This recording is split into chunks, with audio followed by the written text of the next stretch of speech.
নদীর ছোট মাছের টক ঝোল রেসিপি।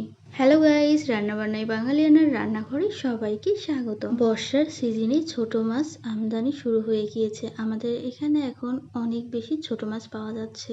আমাদের এলাকায় চান্দা মাছ নামে পরিচিত এই মাছগুলো। আপনাদের এলাকায় কি নামে পরিচিত কমেন্ট করে জানাবেন। তো আজকের রেসিপি চান্দা মাছের টক ঝোল। আর টক ঝোলটা হবে আমের চুনা দিয়ে। আম কাঁচা থাকা অবস্থায় কেটে রোদে শুকিয়ে এভাবে রেখে দেবো। আমরা তো বলে থাকি আমের চুনা, আপনারা কে কি নামে বলেন অবশ্যই জানাবেন। এভাবে কাঁচা আম কেটে শুকিয়ে রেখে দিলে সারা বছর টক ঝোল রান্না করে খাওয়া যায়। আম চুনা দিয়ে চান্দা মাছের টক ঝোল রেসিপিটা কিন্তু দারুণ হতে চলেছে। চলুন দেখা যাক। প্রথমে মাছগুলো খুব ভালো করে ছাকা তেলে ভেজে নিতে হবে।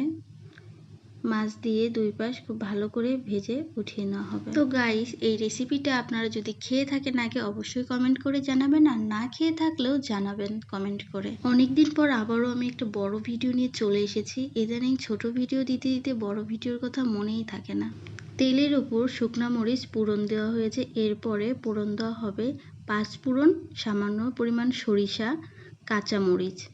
এগুলো তেলের উপর ফোড়ন দিয়ে নিতে হবে। তারপরে দিয়ে দিতে হবে জলে ভিজিয়ে রাখা চুনাগুলো। তেলের মধ্যে দিয়ে খুব ভালো করে ভেজে নিতে হবে। ভাজার সময় পরিমাণ মতন লবণ দিতে হবে, দিয়ে খুব ভালো করে আবারও নাড়াচাড়া করে এভাবে ভেজে নিতে হবে। আমার রান্নাঘরের রেসিপির সাথে সাথে আমার উপস্থাপনা আপনাদের কেমন লাগে জানি না, তো যেমনই লাগুক অবশ্যই কমেন্ট করে জানাবেন। আর এই তো আমগুলো ভাজা হয়ে আসলে, আমচুনা ভাজা হয়ে আসলে মশলা আদা, জিরা, শুকনো মরিচ গুঁড়া সামান্য পরিমাণ দিয়ে খুব ভালো করে কষিয়ে নিতে হবে। পরিমাণ মতন জল দিয়ে আমচুনাকে কষিয়ে নিতে হবে। তারপরে ভেজে রাখা মাছগুলো দিয়ে দিতে হবে, দিয়ে আবারও কষাতে হবে। যে কোনো তরকারি রান্নার সময় যদি কষানোটা খুব ভালো হয় তবেই রান্নার স্বাদ কিন্তু বাড়ে। গাইস, এই মাছের টক ঝোল রেসিপিটা যে এত মজার খেতে হয় জানি না আপনারা কে খেয়েছেন আর কে খান নাই। তো যারা খেয়েছেন তারা তো অবশ্যই জানেন, আর যারা এখন পর্যন্ত খাননি বাসায় রান্না করে খেয়ে দেখবেন, অনেক বেশি মজার একটি রেসিপি। আর এমন নদীর টাটকা তাজা মাছের যে কোনো রেসিপি অনেক বেশি মজার হয়ে থাকে।